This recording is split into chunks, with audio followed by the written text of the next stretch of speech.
The Royal Forest Hotel was originally built in 1890 for many Londoners that came to Chingford to visit nearby Epping Forest. It was one of the largest in the area, with its own coach house, room for horses to stable, and 60 bedrooms.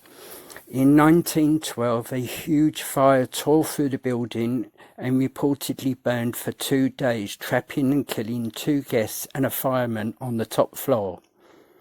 One of the guests is still believed to reside at the premises and has made herself known. Mary, one of the victims of the fire, manifests herself in various ways. Common occurrences include lights and cookers being on without any electricity supply, dogs barking for no reason at something unseen. 2 members of staff, whilst in the cellar, were chatting about the ghost. On the mention of Mary, a bottle of wine flew from its packaging 10 feet into the air and then dropped with a crash on the floor. A staff member previously lived upstairs and is said to have moved out because of the uneasy feeling of being watched and someone sitting on her bed whilst they were trying to sleep. The Cross Keys Hotel in Saffron Walden has a very interesting history, as indeed so does Saffron Walden itself, having been the headquarters of Oliver Cromwell. Known in Cromwell's time as the Whalebone, the hotel dates back to the 14th century. It is reported that landlords were privy to the phantom footfalls of the hotel's spectral occupant around Christmas time of a Cromwellian soldier.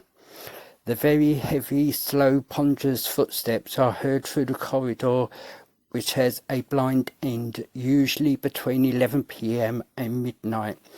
The Cross Keys stands in the centre of the town at the junction of the High Street and King Street. It is a half-timbered building which dates to the 14th century with later additions. The most haunted room is number 6.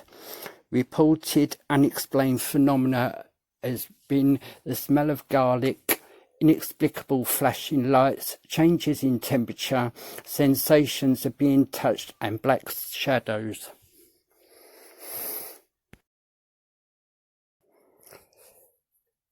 The White Hart in Cockleshall has had many reported ghostly spirits and activity and often attracts the attention of paranormal experts.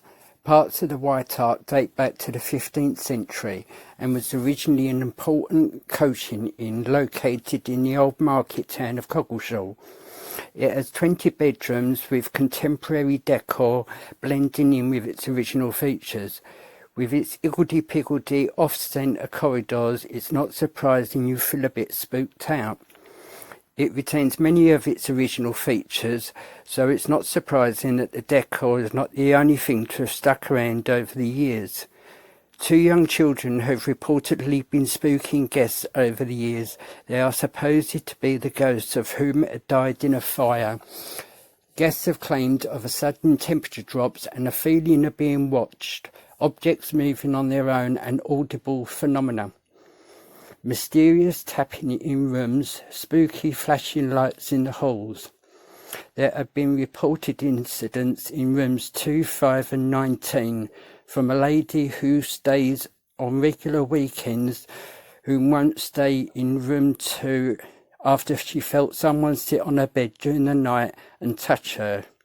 In the other rooms, reports of temperatures suddenly plummeting and the sounds of tapping and creaking groans.